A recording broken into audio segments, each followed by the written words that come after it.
You are a fae, but were raised human and have no idea of your true nature. You simply believed people were naturally honest about their deals with you, until a ridiculous joke deal opens your eyes to the fact something's wrong. Mom, Dad? I watched them look up from their nightly game. A chessboard sat in between, roughly carved pieces arranged above. Mum was winning as usual, dominating Dad's side. Though he still took it in good humor, swearing vengeance upon her each time he lost. He smoothed his receding hair down as he looked over, giving me an easy smile. What's wrong, Pumpkin? Mum pulled her hand away, sitting back on the sofa. Her glasses reflected the soft lamplight, perched hallway down her nose. Her face arranged into slight concern, as I interrupted them. I twisted my hands together, wondering how to bring it up. Something weird has happened. She patted the seat beside her, beckoning me over. Sit down, sweetie. You can tell us. My legs felt numb as I approached, taking a seat beside her. So, I was joking with Tim, and, well, we were doing some improv for the club. I asked him for his name. Joking, of course. But he gave it, and now I can feel him? Dad frowned, reaching to pat my knee. What do you mean, feel him? I tapped my head. Here. It's like, I know where he is.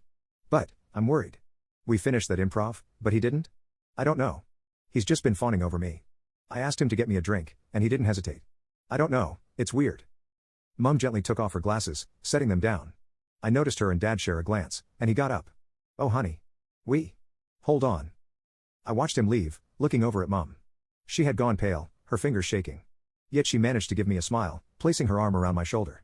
Sweetie, listen. We love you, no matter what. Do you understand? My breathing picked up. What's happening? What is it? She squeezed me, glancing up as Dad re-entered. He held a small box in his hand, muttering. This was meant to warn us. Yet he gave me a smile of his own. We didn't know when to tell you the full truth. But, well, as you know, you're adopted. I nodded. I'd known that for years. I was their blessing, after they had tried before. But he continued on, clutching the box. But, we didn't have the normal route of adoption. Mum continued on. Before you were born, we knew your birth mother. She visited us monthly, being all nice and friendly like. But when she was pregnant with you, there was an issue. Her home, it didn't like it. Apparently you would be born under a dark star, a symbol of change. I frowned, looking between the two. What do you mean? Dad swallowed. She wasn't of this world. The last we saw of her, you were a baby, freshly born. She gave you to us, and told us to keep you safe.